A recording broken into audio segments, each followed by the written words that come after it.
Bonjour à tous et bienvenue sur cette nouvelle vidéo.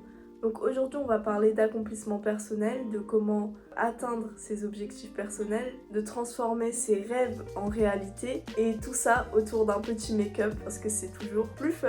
Pour ceux qui ne me connaissent pas d'ailleurs, je m'appelle Jamila, vous pouvez aussi me surnommer Warda et c'est parti pour cette petite vidéo. Alors pour ma base, j'utilise une base de Rare Beauty, je ne l'ai pas encore testée, ça va être la première fois que je l'essaye, à la teinte 200C. Je vous montre un peu le packaging.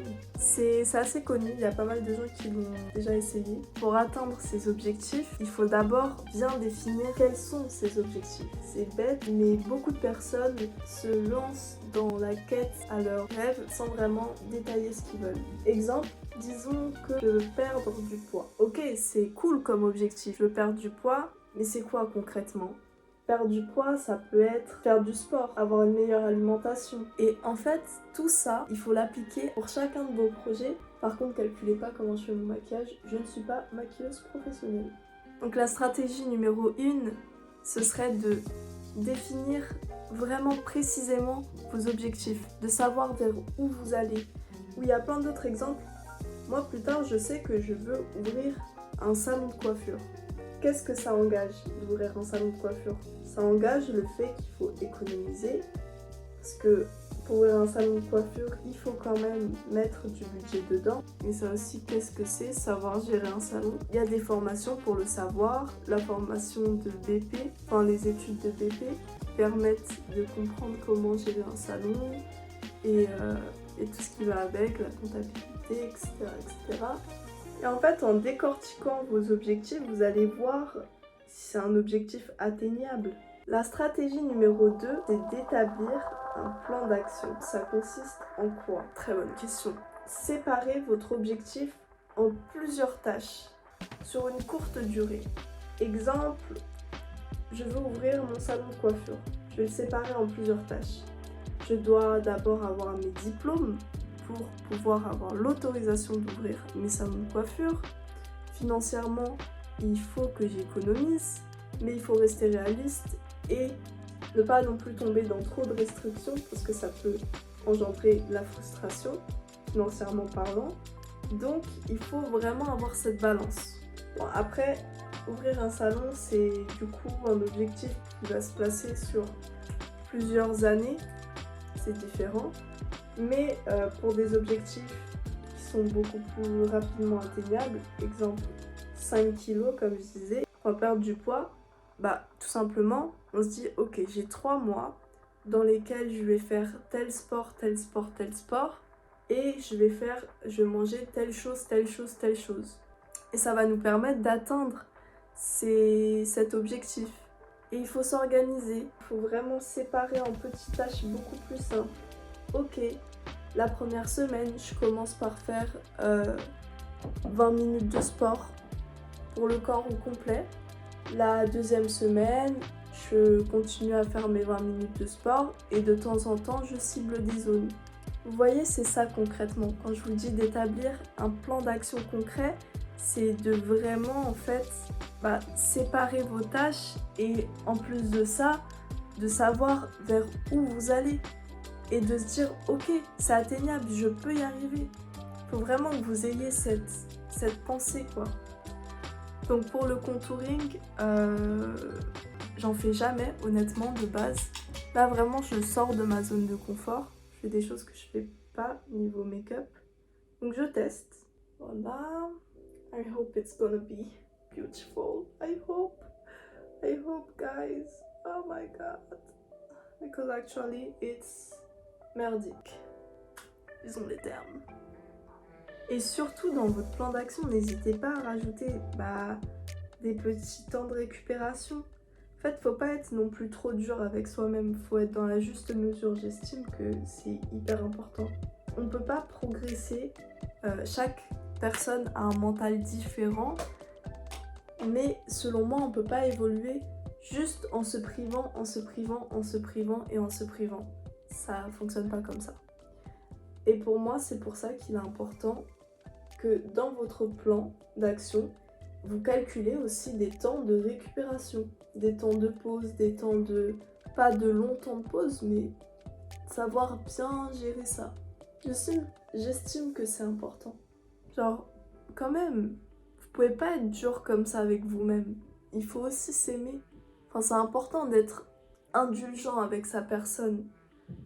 Faut pas oublier qu'on est des êtres humains et qu'on n'est pas des robots. La stratégie numéro 3, c'est de cultiver la discipline. La discipline, c'est quelque chose qu'on entend beaucoup. En général, quand on parle de discipline, ça part très dans l'extrême. Mais moi, je vais pas vous parler d'une discipline qui est tout de suite dans l'extrême. Après, je vais bien nettoyer mon éponge là. Oh my god, the pigments. I love that so. Moi, j'adore là. I just love it. Look at this. Oh my god. Vraiment, la discipline, en fait, c'est savoir se dire, ok, aujourd'hui c'est non pour les distractions.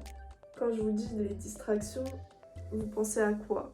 De vous à moi, on se sait. On pense directement à Internet. Genre vraiment, c'est savoir se dire, ok, je sais pas, imaginons je dois écrire un livre et que je me suis donné comme objectif d'écrire 20 lignes par jour ou 30 lignes par jour, je sais pas. Mais 30 belles lignes, hein, pas des lignes brouillons. Bah, c'est savoir se dire, ok, au lieu de traîner sur TikTok, je vais écrire mes lignes. Je vais avancer sur mon histoire. Je vais faire quelque chose de concret.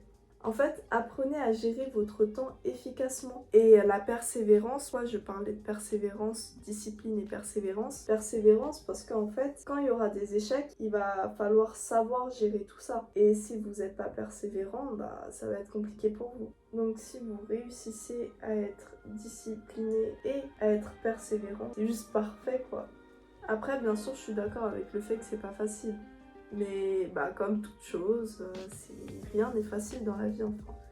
Faut bosser, quoi. C'est plus stimulant, je trouve, de passer par des échecs, d'apprendre de ces échecs et d'ensuite faire de meilleures choses que de réussir d'un coup comme ça. C'est pas drôle sinon. Vous trouvez pas? Pour moi, en tout cas, c'est largement plus amusant de pas tout réussir d'un coup. Enfin, ça rajoute du challenge en quelque sorte. Après, je suis peut-être un peu folle, mais bon, ça c'est moi. Bref, moi je trouve ça plus amusant en tout cas de réussir, mais pas du premier coup. De réussir à force d'essayer. C'est pour ça que la persévérance, encore une fois, c'est trop important. Persévérance, trop important. Trop important.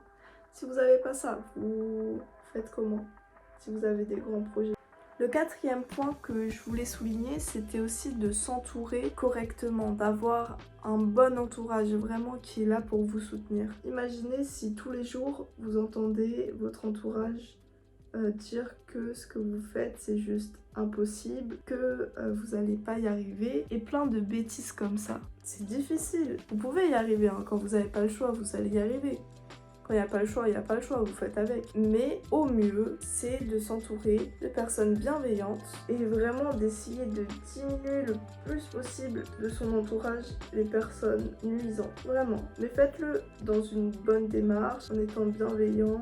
Vraiment juste dites à ces personnes, écoutez, que vos chemins se terminent là et puis voilà quoi. Enfin, ça dépend de la situation bien sûr. Bien sûr, c'est pas facile de retirer des personnes de son entourage comme ça. Donc c'est pour ça, je vous demande juste d'essayer de diminuer au fur et à mesure vraiment les personnes qui sont là de trop. Il faut savoir s'adapter avec l'environnement qu'on a. Ok.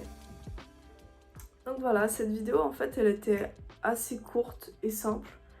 Mais parfois, vous savez, je pense que c'est important de faire des petites piqûres de rappel comme ça. Ça fait jamais de mal.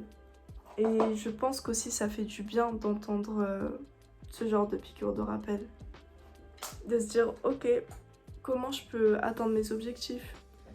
Si vous passez du temps sur internet, les réseaux sociaux, etc., essayez d'être productif en dépensant votre temps au moins dans des choses qui vont vous motiver.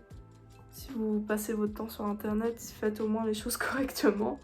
Et je sais pas, regardez des vidéos de motivation, regardez des vidéos de développement personnel et plein de choses comme ça. D'ailleurs, j'ai longuement hésité à faire cette vidéo liée au développement personnel parce que je me suis dit que pour atteindre ces objectifs personnels, il y a tellement de manières de les réaliser, de réussir. Mais je me dis c'est toujours intéressant de partir d'une base et d'après se créer sa propre manière d'atteindre ses objectifs. C'est comme pour le développement personnel. Tant que j'y suis, je vais en parler vu que c'est toujours lié avec. Le développement personnel, c'est assez intéressant parce que quand on y pense, on peut penser directement à l'extrême du développement personnel, celui qui peut même parfois mener à des choses moins saines pour notre personne, alors qu'en fait, je trouve qu'on a beaucoup perdu justement la notion du développement personnel. Faut pas oublier que justement, voyez ce qui vous entoure, regardez un peu comment chaque personne travaille sur soi et faites-vous votre développement à vous. Qu'est-ce qui vous rend heureux concrètement et comment vous pouvez l'atteindre? Enfin, pour vous dire, ça va pas rendre heureux tout le monde de faire de grosses séances de sport et plein de trucs comme ça. Mais il faut être dans la juste mesure. Qu'est-ce qui me rend heureux concrètement? Heureux ou heureuse, excusez-moi. C'est un chemin qui est à vous et dans lequel vous allez vous développer par vous-même. N'oubliez pas que ça reste votre propre chemin. Et je trouve que c'est toujours intéressant de voir un peu ce que chaque personne fait et de regarder ce qui nous correspond le plus. Donc voilà, cette vidéo c'est un peu tout et n'importe quoi, j'ai l'impression. Mais ça m'a beaucoup amusé de la faire. Non, je rigole, je vais vous montrer le vrai résultat parce que là vous voyez rien. C'est pas magnifique? Bam, bam, bam. C'est ce qu'on aime. C'est ce qu'on kiffe. Wow, beautiful. Oh my god. Donc voilà, pour conclure, voici mon make-up. C'est pas mal. Et je suis contente d'avoir pu papoter avec vous autour de ce petit make-up. Tchuss, bisous. Et à la prochaine. Un peu de rouge, c'est pas grave.